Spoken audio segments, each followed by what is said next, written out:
Local broadcast legends Dennis Patchin, Rick Lukens, and Bud Nameck have returned for a special pre-All-Star break edition of the Press Box Podcast. The trio talks about the legacy of former Washington State football coach Jim Walden, weighs in on the World Cup, and breaks down the postseason prospects of a Seattle Mariners team mired in mediocrity midway through the season.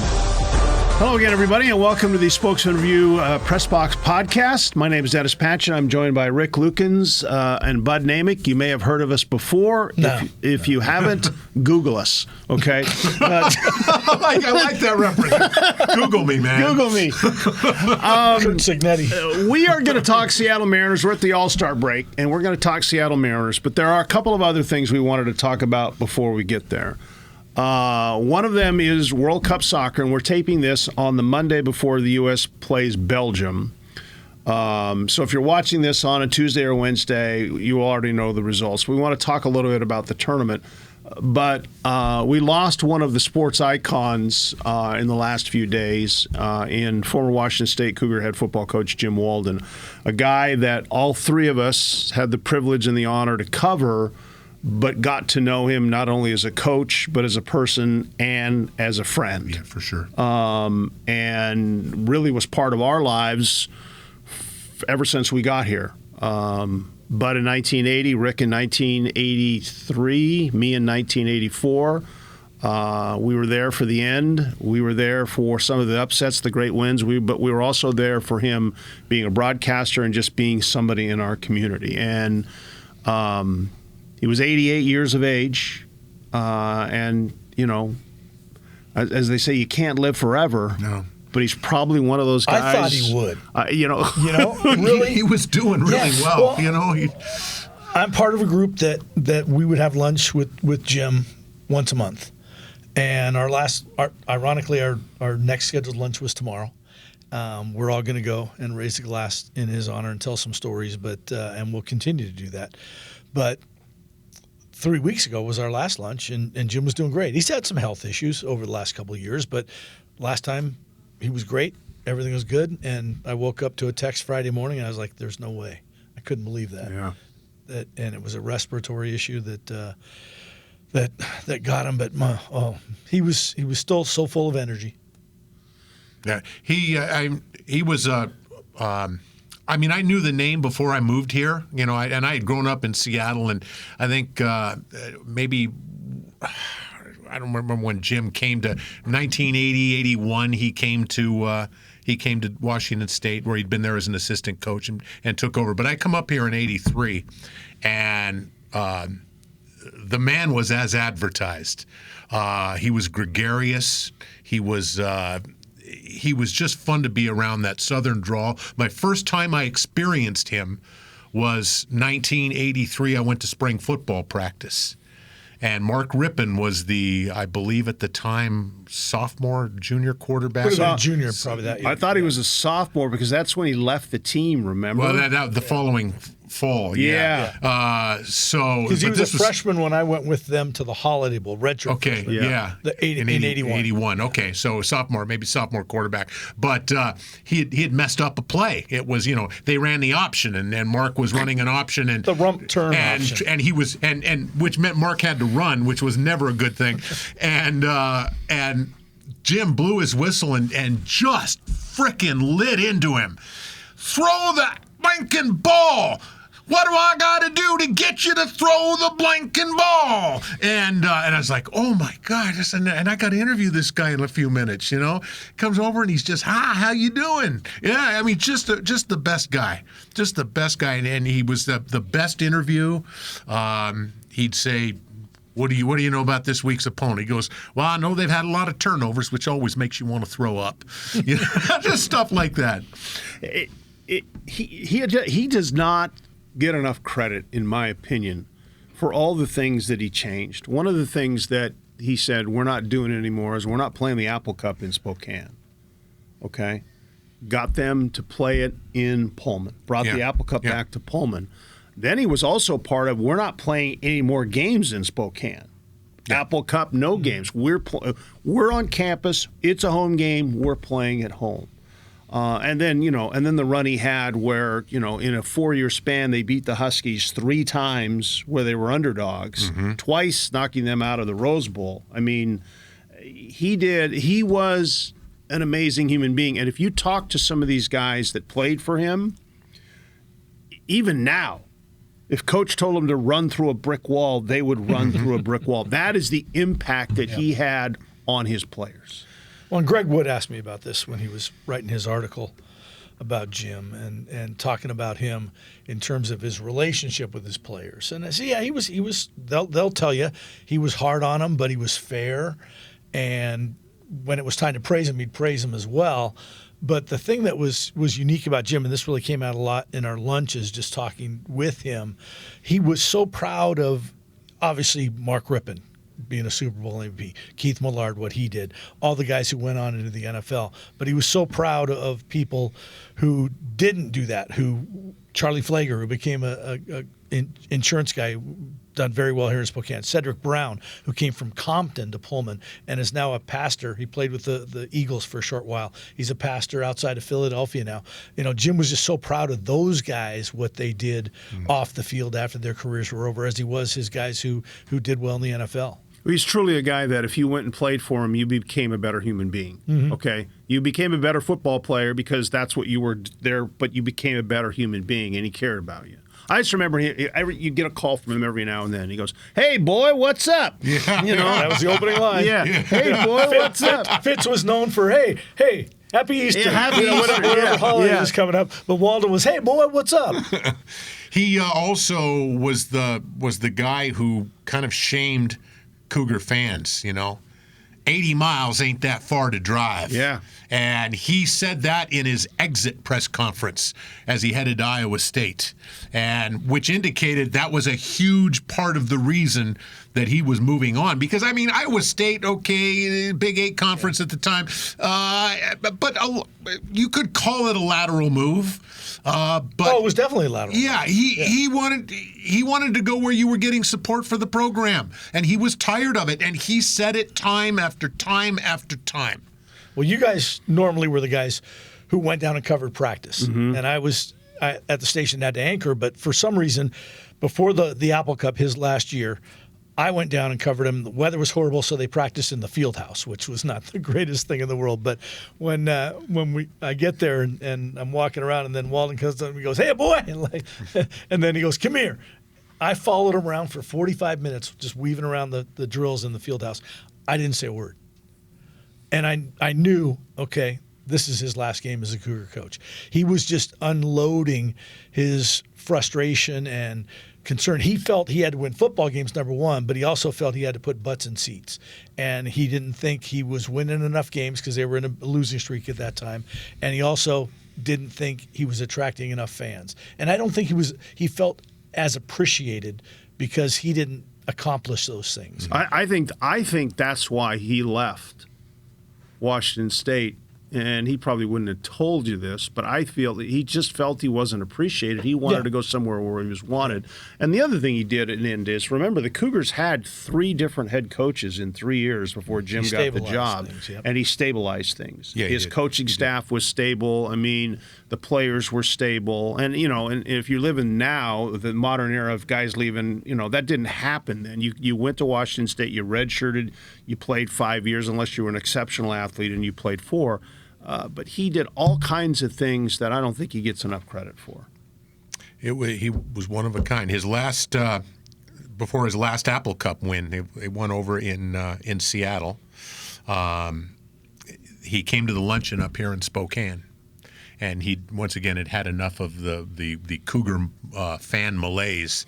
And he got up there and he said, people have been coming up to me and saying, "Jim Walden, go beat those Huskies. Go beat those Huskies for me." He goes, "I'll tell you what, we're going to do it, but I'm doing it for my coaches, my players, and myself, and the hell with the rest of you." Yeah, that was his last Apple Cup. I loved him because you knew you stood with him. Oh, yeah. Exactly. He didn't mince words, and if he had some terse words for you, he'd give them to you, but he'd give you a pat on the head, too. Yeah. And that's what, what you wanted to be around him for. He'd still chew us out at our luncheons. I know. It's, I'm gonna miss him. We are going to miss him. And, it's just, it's time. It is, you become 88, somebody's in great health, but and right, one of a kind. Yeah. There won't be another Jim Walden. I think we can all say blessed to have known him and to have been known by him. Yeah. Honored. Yeah. Yeah. Honored to know him. And I was asked what made Jim so special, and to me, he would make you a part of his stories and his jokes. When we're three of us sitting here, if he was here, he'd be playing off of us and it'd be part of it. And Mike Leach was known as a great storyteller. And Leach, though, I said, Jim was like your friend that you sat down and had a beer with. Leach was like the professor in college and you took notes.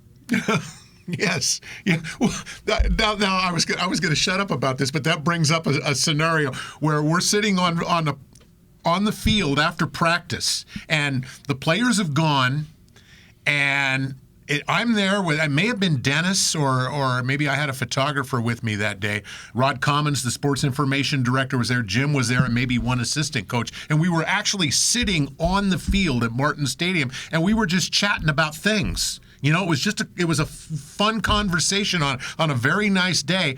And come walking through the tunnel is Craig Smith, who had covered the Cougars for the Seattle Post-Intelligencer. And he comes walking through and he sees us and he's got a big smile on his face and he's headed to where we're sitting on the grass. And Jim leans over to Rod Commons, his sports information director, and says, "Who's that again?" And he goes, "Craig Smith, Seattle PI." Craig gets over and Jim goes, "Hi, Craig, how you doing?" Craig sits down and Jim includes him in like they've been friends for years. It's just, what a gregarious guy. Well, we're going to miss him. We're going to miss him. The other thing before we get to the Mariners, that's the original reason we were coming here is talk about the Mariners at the All-Star break, but I don't think we can do a podcast without talking about the World Cup. As I said, as we tape this, the U.S. will play later tonight. We're taping this on Monday. Play later tonight against Belgium. Rick, you're probably the soccer guy of the three of us. Flo is still playing. Okay, good. Yeah, that is a whole interesting scenario. Yeah. I've watched pretty much every World Cup since probably the U.S., maybe even a little bit before that. The U.S. hosted it the first time. This is the best tournament so far. Oh my gosh, it's not even close. And I've had the exact same thought, Dennis, and I'm trying to think of why. Now, and maybe it's just because geographically we're sitting kind of in it, and we feel more part of it. But I think it's the stories that we're seeing that are things happening off the field with the fans, or things happening off the field with the players. And we're seeing how the Europeans all come over here and can't get enough ranch dressing. How they love that they get free refills on soft drinks. They can't get enough of U.S. culture. No, that's it. And we're loving that they're loving it, and they're loving that we've absolutely embraced this sport. And here's the thing.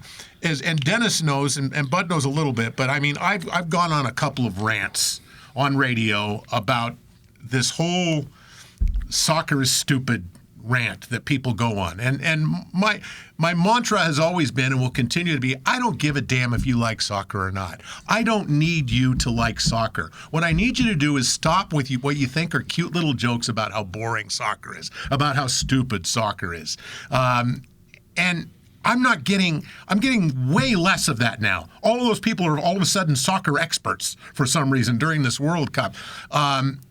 That I'm seeing people reaching out and embracing the sport now that it's here on our soil and we're getting all of this extra stuff along with it. People that I know, one guy I know who wouldn't watch a soccer game if you paid him, texted me during the incredible game between Cape Verde and Argentina, and it's just like, oh my gosh, this is crazy. This is insane, and he's in. Mm-hmm. I love that people.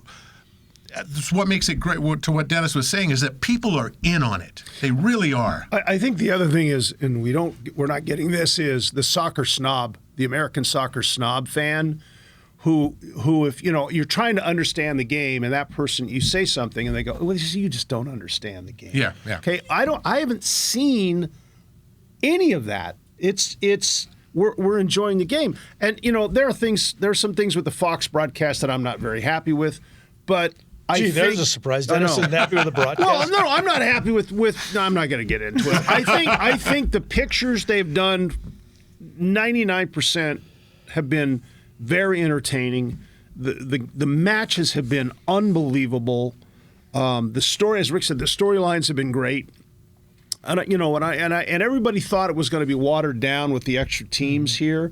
That's Not only worked, though. It's worked, but it's also given us extra games. And I mean, there's during the knockout or during the group stage and in the first round of the knockouts, there were 3-4 games on a day. I mean, you couldn't turn on the television without a soccer game being on. Yeah. We can bash on FIFA, and we should for a number of reasons. I mean, the history of the corruption Absolutely. in the organization, even going to this USA-Belgium game with the overturn of the suspension on the red card. But the one thing you have to give FIFA credit for is this idea of having 3 different countries host and spreading out the venues. That's huge, because you talked about it, Rick, about feeling closer to it. If this were an event that was staged, as it did before, only in the Bay Area, Chicago, New York, spreading it out has really, I think, brought it closer to fans. I mean, I was disappointed that we got to house Egypt here. Not disappointed it was Egypt, but disappointed that Egypt was housed here in Spokane. But we had an opportunity to go watch one practice, and you had to win a lottery to get a ticket that was very, very limited. I wish that it would have been more open, so more fans would have had a chance to see things and see Mohamed Salah practice and his mates up front and close. I think that was a missed opportunity, but overall, I think it's been tremendous. These guys know. But I finally got to go to a World Cup match, and that was a bucket list thing for me. And here it is, 300 miles, less than 300 miles away from me. So I paid more than I should have, and I went and saw Iran play Egypt. And people asked me, how was it? And I said, my response is that, you do a bucket list thing, you hope it lives up to your expectation. Right. This exceeded it. From early in the morning on the Seattle waterfront, or not early in the day on the Seattle waterfront, till the game kicked off at 8 p.m. It was an incredible day, just incredible. And going to what Dennis said at the beginning, this whole World Cup event in the United States has so far, it's just so, by so much exceeded my expectations. It's just been spectacular. Well, and here's the thing is, and we proved it the first time, and it took us all this time to get another one back. FIFA can't wait as long as they did to bring it back to the United States. And if you want to team it up with Canada and Mexico again, great, because that makes everybody, like Bud said, and I think that's going to be the model you're going to see. I think it will be. We have enough stadiums in this country that we don't have to build one stadium. Yes, most countries don't have the resources like Qatar did to build the stadiums to host it. Now I think that's the model going forward. And to be honest with you, that country should have never hosted it. Okay, sorry. I had a good friend who went though, and they had a blast. Had a great time. No. Have the pictures from quote Seattle Stadium, Lumen Field, have they not been amazing? They're trying to give you great drone shots. It's just spectacular. They've been amazing everywhere. Well, true, everywhere, but Seattle looks the best. Well, I don't know, Rick. Azteca Stadium. Well, okay, that's for the Mexico-England game. That's a whole different world. Okay, I hope it's not an omen now, because the other co-hosts, Mexico and Canada, have been eliminated. Yeah. Well, true. And Philadelphia hasn't been bad. And the fans everywhere have been fantastic. Right. But it's just, I've never seen Lumen Field look so better than the way they've made it look on Fox. And then sitting there in that stadium where they've put down natural turf over the artificial turf. The first time the sprinklers came on, I went, how the hell did they do that? Because they put the sprinklers on during the hydration breaks and the other breaks. And it's like, They got sprinklers under there. The whole thing just blows me away. Well, It cracked me up every time you'd see the scoreboard shot, the last U.S. game in Levi's Stadium with the tarp that was covering up the Levi's logo. Yeah. And good for Levi's. They leaned into that and made their own little ad campaign out of it. Right. They're good for them. Have you seen the commercial? I saw it for the first time yesterday with Micah Ruzioni. Oh, yeah. And the two I didn't guys, see that one. the two guys are talking. So good. One guy saying the U.S. can win the World Cup, and the other guy's basically saying, "There's no way, crazy, you're yeah." crazy." And they're sitting in a bar, and they're just and they cut the video, and and then all of a sudden You hear a voice. and they cut to him, and it's Micah Ruzioni. He goes, "Miracles can happen." he said, "You don't believe in miracles?" Yeah, exactly. He pops a peanut in his mouth and walks out. That's pretty good. Yes, it was great. We hope you enjoy the rest of the tournament, the soccer tournament or football, whatever you want to call it. Everybody that I've talked to is having a blast. And so Every time we talk about Micah Ruzioni, I remember covering the Calgary Olympics. Remember when we bought the tickets and saw the USA play Finland, and we're sitting in the front row because these tickets we bought were great. And here's a Ruzioni working the glass. He's right on the other side of the glass from us, man. It was amazing. He was right in front of us for a little while too. And it's just the size of that ring. Yeah. It was so huge. they were giant before they were giant now. Yeah. All right, let's talk a little bit about the Seattle Mariners. That's why we're here. The All-Star break is here. Oh, because we've already talked about rings, so we don't need to talk about that with the Mariners. Make up your own thing. I got don't- stuff to say about that, bud. I'm sure you do. It's not fair to say it's not been the season that anybody, management, players, fans have hoped for with the Seattle Mariners. Fair? That's more than fair. Yeah. But you know what? They're positioned perfectly. Well, Because the way baseball is now, how many times have you seen a team that plays 500 or even under 500 into early August, and all of a sudden they catch fire, they get healthy, and they go on? And this team has a chance to do that. This is what I said. I have stuff to say about that, Dennis. That's exactly what I was thinking. That this team is going to kick into gear. I sit here with full confidence that it's going to happen. They had one, 8-game winning streak this year. That's coming again and more. It's coming. And I say that knowing they're not even hitting the ball right now. I hope you're right. Yeah. Because this offense, and we had talked about it at the beginning of the season, we were pretty good with the offseason moves they made. There were a couple. I didn't like the Ref Snyder move, and there were a couple of other ones. But they can't consistently hit the baseball. Well, and it's the problem. It's the problem they had 2 years ago, where they couldn't hit with runners in scoring position, and there was a stretch of 11 games where they scored 3 or less. Right. I'm old, and I'm not a left-hander. I might be able to go an inning pitching left-handed against the Mariners without giving up a run. That's how they've been horrible against left-handers. Yeah. They have to address that at the trade deadline. Because they've got some good young players in the minors, but they're not ready to come up. And a guy who could help them is a left-handed hitter, Montez, who they just brought up to AAA. But I think they have to make a trade. And hopefully they're going to get Brendan Donovan back, but he's a left-hander. Yeah, and he's a spark plug. But and I thought when we did this podcast at the start of the year, he would help them a lot and score a lot of runs. But he's been hurt. But I think Luis Castillo, if he waives no trade. I would be okay with Kirby or Hancock because of the young guys they've got ready to come pitch in the major leagues. You can't make Cade Anderson or Ryan Sloan relievers now after what they've done. No. I think that'd be a huge mistake. I don't think anybody's going to take J.P. Crawford because he's at the end of his contract, but he's a guy that's expendable. Either that or you bite the bullet and you're going to trade one of your young guys, Emerson or Young. Just go get Wilson Contreras, all right? What are we doing? Quit fooling around. Go get him from the Red Sox, play first base half the time, play DH the other half the time. Naylor does back and forth. Just go get him. Okay, I think that's who you trade. That's one way.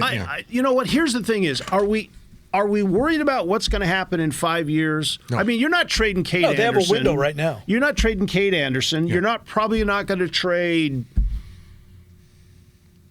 anybody who's on the major league roster. But they have guys in the minor leagues Contreras is owed $6 million if you trade for him at the trade deadline. He's owed He's at the end of this contract. He's probably not going to resign. You probably don't want him to resign with you. Go get him. Just I'm fine with around. that. And here's the thing: is when Bud says they've got a window that I think is even more of an opportunity than it was before the season started, because it's been revealed the American League is just kind of not great. This is your chance to get to a World Series. Well, and you're really save the Yankees maybe. The Rays, who are really good, and we're going to find out. But the Yankees are vulnerable. They just got swept by Boston. Right. I mean, you've got a chance. You've got your best chance to get to a World Series if you play the way you're supposed to be playing. So yeah, go get Wilson Contreras. You have to get a reliever. Yeah. You have to, because who's the guy just got hurt? Well, Matt Brash is supposed to be back. Brash ain't coming back. Brash is done. If he does come back, you don't know what you're getting. Here's the other problem. You have to decide on who your starters are, and there's 5 of them. Okay, this 6 starting, this piggyback crap, quit trying to reinvent the wheel. Pick your 5 starters. If that means you trade somebody, trade somebody. Okay? If you need another starter, you bring Cade Anderson up, okay? And you make him your 5th starter. But what you've done is you've taken an arm out of the bullpen. Yep. And you know what? The worst thing you can do is overuse your bullpen. Well, right now, the bullpen has thrown the fewest innings of any in the American League. The starters have thrown the most innings of any starters in the American League. So they're poised. They just haven't been able to keep guys healthy. And the idea of the piggyback, and I think in theory the piggyback is great. In practice, it's not, because players aren't getting behind it, and it makes for a bad clubhouse. I'm a starter, Rick. I don't come in the 5th inning and pitch the rest of the game. I absolutely get that. So in practice, it's not going to work. But in theory, you're saving your bullpen by having the piggyback. Yeah, I just think you know what? If it was such a brilliant idea, how come nobody else is doing it? First of all, they didn't have 6 really good starters. Okay. Then you know what? Then if you got 6 really good starters, go get a guy who can hit left-handed pitching and trade one of those starters. Now we're back to where we started. And here's the other thing is, Kirby's got 1 more year after this year before he's a free agent? Yeah, I'm lost on all of that. I don't think he's re-signing in Seattle. I think he's the one guy who doesn't re-sign. Now, if you can trade Castillo and get something for him? I thought they were going to make a deal with him at the end of last year, before the trade deadline. I thought that was going to be part of the piece. So it's interesting. Cal Raleigh's injury has hurt this team. Let's be honest. And I think he's still hurt. I do too. He's the type of guy that cut your foot off. I'm still going to go out and play today, and he's not going to beg out of the lineup, and he wants in the lineup. He's not a 60 home run guy, from oblique but he's injuries. better than what he is now. Right. And I mean, we think back a couple of years when he had that thumb injury and played much of the second half of the season with that thumb injury. And as a catcher. Played at a high level. And Naylor hasn't been healthy either. He has not. People are overlooking that, but he hasn't performed up to his norm. Yeah, and I'm gonna jump back to what Bud said a little while ago. He said, "Well, you probably can't trade J.P. Crawford because he's at the end of his contract." They need J.P. Crawford. And I realize if Brendan Donovan comes back, he can play third base, okay, and he can hit. Yes, J.P. Crawford is still heart and soul in that clubhouse. Yeah, he is. J.P. Crawford is playing well. He's playing at a good level. What's always been a good level for him. His defensive skills aren't quite as good as they used to be. Now it's not as important that he's over at the corner, but he delivers. He's been delivering as a leadoff hitter. He delivers when he's hitting ninth. They need him.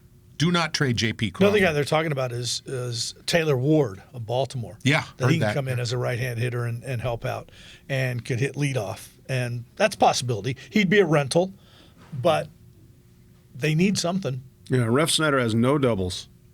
Okay, he's got 14 hits. His on-base percentage is .203. His batting average is .133. Quit trying to you know what? You made a mistake. It's not working out. Let him go. Well, do you think we've seen the last of him? I mean, once he's Well, he went on the injured list. once Was he's, he quote healthy? Was he hurt? Yeah, right. I mean, very, very. I mean, it's likely. It's very possible that Ref Snyder could be playing right now. Is healthy enough to play right now. Well, you got to be careful how you do that, though, because you can get fined and you can lose draft picks and you can get in big trouble by putting guys on the injured list. But the Ref Snyder thing brings me into another part of like what has not gone well, and so I'm gonna just throw it out to Dennis and Bud. Let's rate Dan Wilson as a manager on all aspects of being a manager. Because, I mean, and I'll start. I didn't like seeing Rob Ref Snyder lead off when it was early in the season and we all expected good things out of him, because he would lead off, but only because there was a left-handed pitcher. And as soon as they change pitchers, you're changing your leadoff batter. I got a problem with that. And the whole righty-lefty thing has not played out very well for me. I don't know why Dom Canzone gets lifted from the lineup when he's one of the best hitters on the team. Because you take in all the numbers. Because the analytics say. Yeah. I understand. Okay, I'm not arguing against you. I know you're telling me why. Because I am of the belief, go get 8 guys that can play every day. Okay. The Mariners have yet to do that. And Canzone, to his credit, is doing a better job. He's getting some at-bats finally. Correct. And against lefties, he's doing a better job. Well, he is. They have to, but they had to leave him in, and Ref Snyder wasn't there, so you can't lift him. You can't lift him for that right-hander. You know what? Dan Wilson's never managed anywhere before.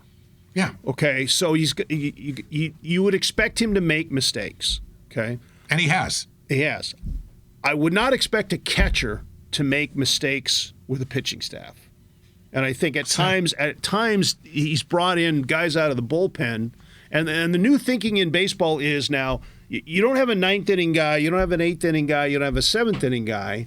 You can switch those guys around. You have a high leverage guy, 1, 2, 3, and if there's a situation in the 6th where you need to get out of that inning, you might bring in one of your other guys. Well, that goes to last year's postseason. Yeah. They didn't bring Munoz in. Yeah. They had an opportunity to shut that game down, and they didn't do it in the 7th inning. Yeah. And Munoz has also struggled. He has had a stretch where he's not been good. And I got no answer for that. No. He seems like he's kind of gotten better the last couple of weeks. He has dialed it back a little bit. It was bad for a while. No, he was, yes. But I like Dan Wilson.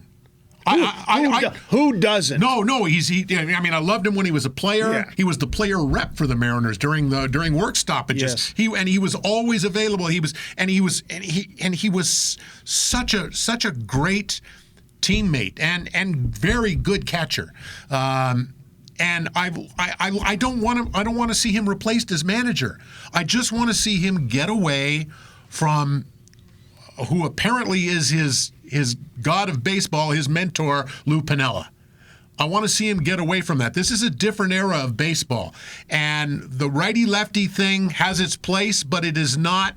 We're kind of we've moved slightly past that into a new era, a new space. No, we're going deeper into it, as Dennis said. Analytics, that's the key now. Okay. I mean, look at the guys that are being hired as GMs. They're not baseball guys. No. They're numbers crunchers. Yes. Forget that stuff. And he has to play who they've given him too. Right. Okay. He kind of has to play into the lineup that he has. But the other part is putting the game in motion, and he is just not wanted to do that as much. When they do, it seems to work. And you've got speed in that lineup. You've got Raley. You've got Robles. You've got Josh Julio. Naylor. He's speedy. You've got Josh Naylor, who is a base-running savant. He steals bases. Yeah. Big guy. But when they do put the game in motion, it's number one, it's a fun game to watch, and number two, they have been successful with it. They're not doing it as much. Well, here's the good news. Okay, there's only 5 teams in the American League that are above 500 right today. Right. Okay, the Mariners are in first place by a game and a half. Okay, I think Seattle has to win its division. I don't think Seattle. There's no wild card coming out of the West. No way. Well, the wild card team is it? It's who's in second place? It's the Rangers. They're at 500. Yeah. They're the 6th team right now. Okay, I'm not saying they're going to be there. Last time I looked at it, there were. Yeah, but you have to win the West. Yeah. And if you get into a playoff series with your starting pitching, because we're not going to have 6 guys starting, we're going to have 4 guys starting. Yeah. Take your 4 best. I take my chances even with an offense that is struggling. The other thing I think they need to do is cool Cal off. Put him back on the disabled list. Yeah. Give him 2 weeks. Give him 3 weeks. Just let him because he's as Bud said, you said, you don't come back that soon from an oblique injury. Yeah. I'm sure he rushed himself back. And you know what? Who's to say there wasn't a bit of panic in the Mariners front office? We got to get Cal back. We got to get Cal back. He's the key to the offense. Yeah. And Rick's criticism of Dan Wilson saying the lefty-righty thing is going on too much. I would love to know, we'll never find out, is that really the way Dan Wilson wants to play or the way he's being told to play because of the analytics guys? Because analytics, as we talked about, that has taken over baseball, unfortunately. Yeah, I think analytics are important. I'm not poo-pooing analytics, I saw that movie, okay? It seems to work. Mm-hmm. Brad Pitt's a really smart guy. And Jonah was when Jonah he pointed to Jonah Hill when he got pointed to him was really good. But that changed baseball because those were inferior teams. Yeah. Yet he continued to get those teams into the playoffs and then trade off the pieces, and people saw how that was done. They have to figure this offense out. Or another year in this window is going to slip away. Their offense is easy to figure out. If they hit it out of the ballpark, they score runs and they win. If they don't hit it out of the ballpark, they lose. They do not know how to manufacture a run. Yeah. One day they score. What they scored against Toronto in the first game. They shutout. They got shut out. Yep. The next night, 11. 11 runs on 3 home runs. Yes, correct. One was a grand slam. It's going to be an interesting up to the trade deadline. And I think the other thing is you're going to hear fans bitching about if they don't make the right move. But what we never hear, unless Jeff Nelson was on the team and he bitched about it when they didn't make any trades and he got traded out of there. This is back in the 1990s. You don't hear with the locker room. And I think that this locker room is looking for something that management is going to do. I think they need something. Well, and that backfired on them. What was it? 5 years ago when it was Kendall Graveman. They traded him to the Astros. Yes, because of the dynamics everybody in the locker room was ticked, and that sent him under. Well, but that was also the COVID thing. That was also the vaxxer, anti-vaxxer thing. They had problems in the clubhouse, leadership. Some guys were on the vaccine. Some guys were opposed to it, and that kind of just disintegrated. They had to get somebody out of that locker room, and they traded him.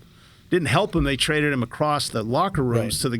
That didn't help. And all you had to do though is look at what happened with the two. Well, there were 3, but the 2 big acquisitions last year at the trade deadline, and what that did for this team. Naylor and Gino Suarez. Gino Suarez, his power totals went down once he got up to T-Mobile Park from what he had done earlier in the season. But he was on that team and he was in that clubhouse, and everybody loved him. Yep. Well, and I think we saw Naylor's impact on the field. I think Gino's we didn't see because it was more in the locker room. Yeah, until he hit that one huge home run against. But I'm glad they didn't re-sign him. No, and I am too. I think we said that in this podcast we did before the start of the season. I'm glad that they basically said we're gonna move on from that. They need a third baseman. This team needs a third baseman. And I don't know if you can address that in the offseason because you're right. They might need 2 arms in the bullpen. Well, the other thing is about a third baseman stuff. Matt Chapman of the Giants would have been available, but he's hurt now. Yeah. So you don't want to go down that road. But I just think they're going to have to make a deal to get another arm in the bullpen for sure and a right-hand hitter. Right-handed hitter. Otherwise, they're going to continue to have these struggles. Well, and if they don't go get a right-handed hitter, that's going to send the wrong message. The to the problem, locker room. though, is what you guys have talked about, the mediocrity in the American League. And because of the expanded playoff system, there's a lot more contenders now than there were before. So there are fewer sellers now than there were. And do those sellers have what you need? Well, the Red Sox do, and his name is Wilson Contreras. I'm sorry. It's just, go get him. Maybe they should. Where's Paul Sewald? Is he in Cleveland now? Go back and get Paul Sewald. Yeah. I think he's in Cleveland. Yeah, I mean that's a good blast from the past, but I don't know what he's got going on with his arm though. You know, they've done a good job over the years of coming up with guys that you don't know who they are, and they come up and they throw great in the bullpen, like a Paul Sewald. The guys they've tried, was it Wilcox, and they brought in some guys last 10 days I've never heard of before. Yeah. And they haven't been able to get it done. I mean, the game against Cleveland was horrible. Well, right now, what was it? Texas is the last wild card team. Okay, That surprises me. they are in 6th place in the American League. If you do the whole league, they're at 500. The Red Sox are 4.5 games out of the playoff spot. They have the 4th worst record in the American League. So they're 4.5 games out of a wild card spot. Detroit is 5.5 games out of the wild card spot. You basically right now is Kansas City and the Angels are the two teams. I mean, not all of those teams are going to look at that and say, if we get hot, we can make a run, because there are warts on those teams, and maybe you're trying to take a step back and retool your team. Certainly, I think there's more guys in the National League. Yeah, more teams in the National League than there are in the American League. But it's going to be an interesting lead up to the trade deadline. It's because, like Bud said, there are less people willing to trade, but and everybody knows the Mariners need a right-handed bat and they need a bullpen arm. Yeah. Okay, so then as you look at this team and the Mariners team and its future vis-a-vis the young talent, when you've got a middle infield right now that is going to be great for you for years to come. I mean, it would appear, unless Emerson or Young goes in the tank, which we've seen that happen. That kind of thing happened before. Julio Rodriguez, Cal Raleigh. Mm-hmm. I mean, that's core, baby. That is core up the middle. And 3 of those guys are signed long term. Long term, yes. Yeah. Well, Emerson signed long term. Julio is, and Cal is, yeah. And so and they'll probably do the same with Cole Young. I mean, that's what you're building on, right? You're building on those guys. I wouldn't extend Young, because he's a second baseman, and you could probably go find one of those guys. I mean, I love him, and he's going to be eligible for a long time to be with this team, but you can't sign everybody long term. I'll throw this out at you. Okay. The reason you do it, if you do it, is because he can hit in that ballpark. Oh, I'm not saying how many guys have they brought in who couldn't hit in that ballpark? But I'm not saying you do that. I mean, because you can't sign the way the Mariners have operated this budget. They got a bunch of pitchers they're going to have to pay here in a relatively short period of time. Yeah. They've already paid Julio. They've already paid Cal. They've already played Naylor. They've already played Emerson. But that's their mantra. They have chosen to pay guys they have as opposed to saving money with those guys and spending money in the free agent. No. I'm not saying that. Yeah, but what I'm saying is they can't pay everybody, and they can't even. Look, let's say that they need a right fielder, and you're paying all these other guys. They can't go out and get a free agent right fielder. You're going to have to save some money someplace, and you're going to be able to save if you're banking on Anderson and Sloan, the young arms who are just, I mean, unspeakably good. I mean, wow. If you're banking on those two guys, that's 2 pitchers that you have that you don't don't have to sign. No, right. So you're saving money there. So leads to what I was going to ask here. With this bank of young talent that's already signed on the major league roster, with the young talent coming up behind Anderson, Sloan, Montez, perhaps, Arroyo, who do you trade to go get what you want to do to take advantage of this window we talked about right now, this very, very doable window that they have? Well, certainly, if I'm the Mariners, I have 6 starters. I'm trading one of those. Yep. So you're not trading Anderson or Sloan. No, Well, I wouldn't. There's no chance in the world I would trade Cade Anderson. Anderson, okay. Zero, none. Yeah. I would trade you Brian Wu before I traded you Cade Anderson. And I'm not trading Brian Wu. Because if you trade one of those guys, okay, so let's say Sloan, you're probably going to be able to command more than you would command with a pitcher on a starter on the major league roster. Depending on who he would Depending on what team you trade for. Exactly. Yes. If somebody thinks they need a starter and they've got extra bats, and some GM thinks he needs a starter to save his job, he might trade for one of the starters on the major league roster. My thing is I might trade Bryce Miller. Wow. He's pitching so well. I know. But sometimes you got to give up something. Yeah. I don't want to trade. I really don't want to trade anybody in the Mariner lineup who's playing well positionally, because there's enough holes in that lineup that if I trade one of those guys, we might even make ourselves worse. Mm-hmm. I think you're going to trade guys in the minors. I'm going to say this: they need to do something at the trade deadline, obviously. Yes. And we talked about relief pitching and a right-handed bat.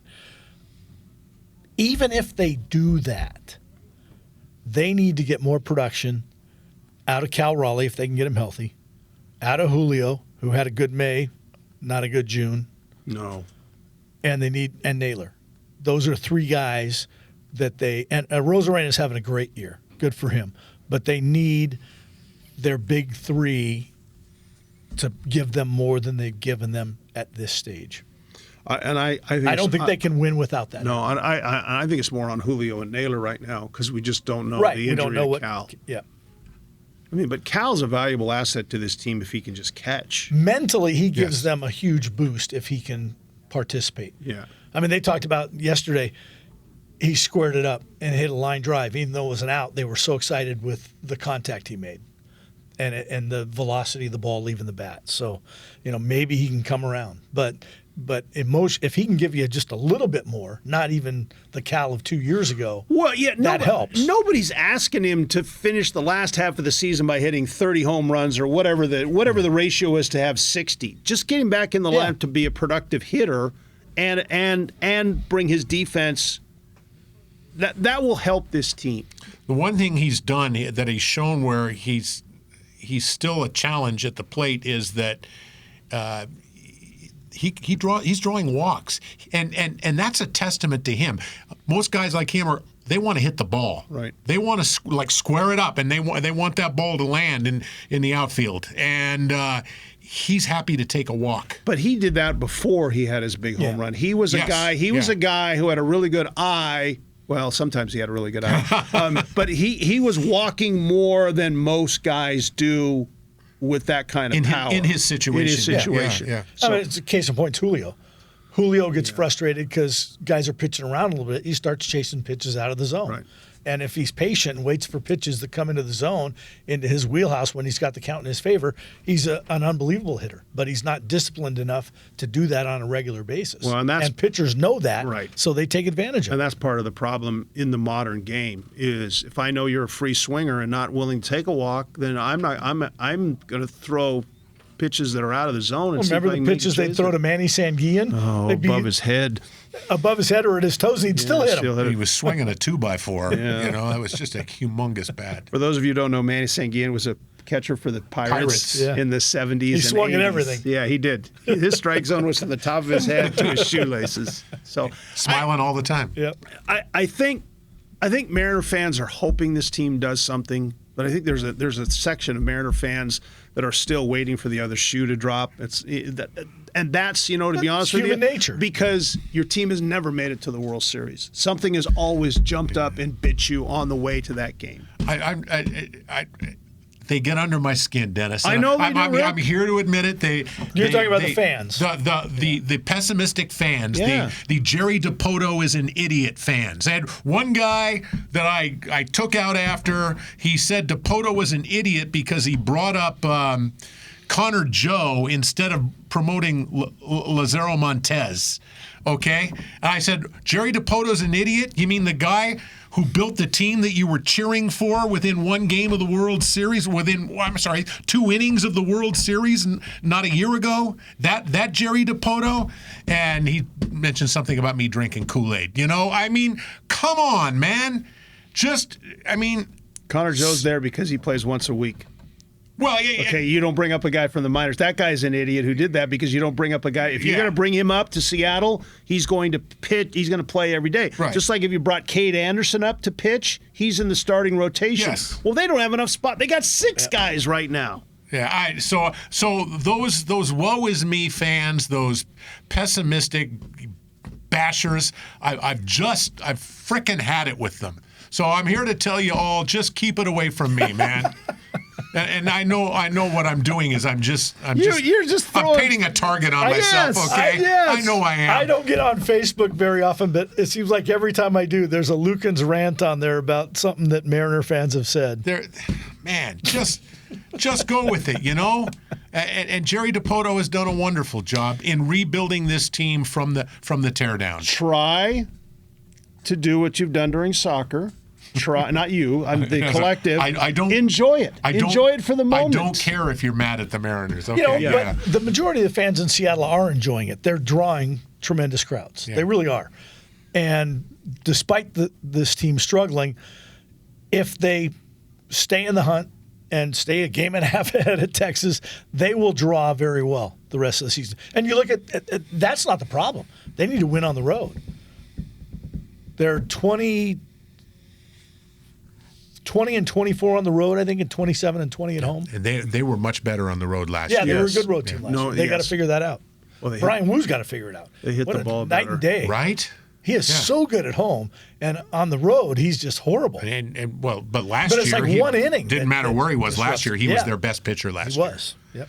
And he's but guys are gonna. That's gonna happen. There's gonna be ebbs and flows. Yep. You just have to figure out a way to have more flows than ebbs, I guess is what I'm looking for. But you can't win every game. And you know what? Hell, the Mariners have played 100 games and they're 3 over 500. So they're only winning half of their games, yet they're still in a playoff spot. But they only need to get to 54%.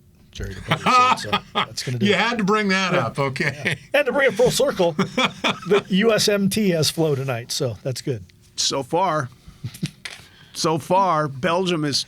They're trying to change that. They're at the Hague. They're at every place. They're at the UN. Sorry. England's now chimed in because they've got a guy with a red card. Yeah, true. They did. And you know what? And because we're about ready to be done, we can switch back to that. You have to overturn that one too, don't you? The England red card? Okay, no, because the circumstances are different. Hold on. As long as we're going to talk about this, because I've had my fill of fans who are saying that this is bogus, that it was overturned. I think this was FIFA looking at it and saying, okay, this referee screwed up when he gave Balogun the red card. There are certain things you can use slow motion for, and that's not one of the things you're supposed to use slow motion for. He used slow motion to determine that Balogun deserved a red card. You watch that in regular motion, you're like, that might not even be a yellow card. In fact, the referee wasn't going to pull a yellow card on him until the VAR referee said, we're going to look at this. Right. And then he looks at it in slow motion. He goes, oh, yeah, that's a red card. Well, you're not supposed to do that. So right there, he's broken protocol, okay? So this gave FIFA an opportunity to say, yeah, our guy screwed up. This referee screwed up. And Donald Trump made a phone call. That's why it changed. And let's don't even go there. He says it is. Yeah.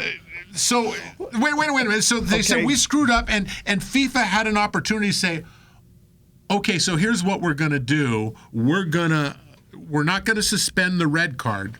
We're going to suspend the suspension. Okay. And that's what they did. Now, does England have that same claim on their red card? Did somebody overstep their bounds in giving out that red card? Is this a place where FIFA says, "Oh, we got to make amends on another mistake"? Because I think that's the litmus test. Here's my problem. Those are the rules. FIFA's at the World Cup. FIFA says there are no. But they invoked Article 27. A couple of precedents where they have done this. Okay. Once in the 70s, I think, and then with Ronaldo leading up to this tournament. What FIFA needs to do is FIFA needs to go change the rules after this World Cup. and basically say we can. If you're given a red card, we will determine what the suspension is beyond leaving the match. Okay.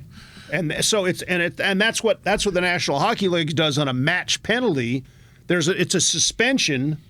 It's not it's not 4 games, 12 games, 8 games. They determine how long it is. FIFA put themselves in a hole, in a corner, and they've really put themselves in a corner if they don't overrule the England thing, because the perception, we don't live in the world of reality, Rick, we live in the world of perception. Okay. The perception is the Americans got a break because they're the host team. FIFA wants the Americans to do well because it's great for their bottom line, their ticket sales. That's also perception based on emotion. But it's also perception is not true, because it's hard to get a ticket to a game right now. I completely understand so I don't think that. it's going to change it. But we live in the world of perception. We don't live in the world of truth. If you look back, let's go back to Rams versus Saints NFC playoffs. Blatant pass interference call. Blatant pass interference against the Rams. If that pass interference is called, the Saints are going to score at least a field goal, and they're going to win the game. Right. Rams end up winning the game because of that terrible no call when there was no video replay used in NFL, okay? And the Rams go on to win the Super Bowl, okay? Once that play was passed, once the next play snapped, there was no way to correct that error. It was done. It was over, okay? Wrong team won the Super Bowl, all right? What we're talking about with the United States and Flo Balogun is a correctable error. I got one for you then. Wait, hold on, I'm not done. Okay, but you can give me one. This is a correctable error, which they corrected. Now, what if the other thing had happened? What if they played a man down, okay, and it was 1-0 at the time, and Bosnia-Herzegovina comes back and scores, sends it to penalty kicks, and we lose. USA loses, right. Okay? There's no Dennis correctable error. You can't correct we. it. You can't correct it then. No. But this was correctable, and it was corrected. You know what was a correctable error? What was a correctable error, Dennis? The Monday Night Football game when the Seahawks beat the Packers on that awful call. Should have been pass interference. Golden Richards. Golden Tate. Should have beat them. Okay, that was the last play of the game. Packers should have won that game. Yeah, because there was a pass interference call. And they could have, on the next day, there was offensive pass interference that wasn't called. Okay? On a previous play? No, that play. I remember Golden Tate wrapping his arms around. Let me finish. Okay. That was the wrong call. Period. Touchdown was the wrong call? Yes. Okay. They could have, the next day, said, you know what, we made the wrong call. That's a correctable mistake. There was no more time left in the game. Packers, you win. Seahawks, you lose. That's the same thing. That's the same example as what you said with Balogun. It was a correctable mistake after the match was over. We made a mistake. We're going to put him back in. Just go back to this NFL season with the Seahawks comeback against the Rams. If that's not a correctable mistake on the 2-point conversion, Seahawks don't win the Super Bowl. No. But again, that wasn't the last play of the game. No, I'm just saying. Okay, but what you're talking about, correct. I mean, calling that a correctable mistake, I guess technically is correct. Because he didn't catch the ball. Because the game would have ended on that play. Correct. That was the last play of the game. Because the game would have ended. So you can go back the next day and say, hey, no, I'm sorry. You can go back to the WSU Michigan Rose Bowl. Two things that separate your incident versus mine. Why? Because I said it and you didn't? Well, okay, 3 then. One is that you're changing the result of a game.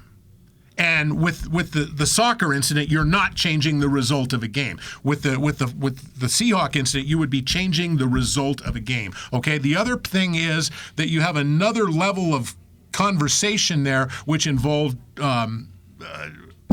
terrible referees, because the referees were on strike, and so they were dealing with that as well. Well, apparently we had a terrible referee in the U.S. game that you basically said he made the wrong call. He was awful. He wasn't even, or the VAR referee did all the things. So that's a terrible referee. But I'm saying it was kind of a political thing with the NFL. if they overturn it, they'd have to be saying, well, these referee, the inference would be these referees are inexperienced and not good enough, and they'd be saying, yeah, we need our referees back. Well, no, and you know what? Because the NFL might have said that, but every player was saying that, every coach was saying that, every fan was saying that. We all knew those referees were garbage. Yes. It's going to be interesting tonight. If the United States wins. Monday night, yeah. Because sorry. If the United States wins the game as we're taping this Monday, if they win this game and Flo Balogun scores the only goal in a 1-0 win. Yeah, there'll be a little controversy. A little?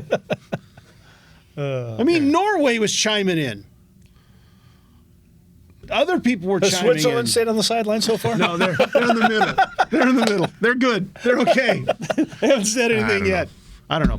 Hey, that was fun. I don't know when we'll be back here. Probably the start of college football season. Well, maybe, if the Mariners stay a game and a half ahead of the Rangers, maybe Ralph will invite us back before the end of the baseball season. Yeah. Right? Heading into the postseason. Or to talk Seahawks. We can do that, too. And Cougars. I'd like to talk Seahawks right now, but we're out of time. We are. We've gone way past our time. Yeah. We always do. For Bud Nameck, Rick Lukens, I'm Dennis Patchin. Thanks for joining us. We'll see you next time here on the Spokesman-Review Press Box Podcast.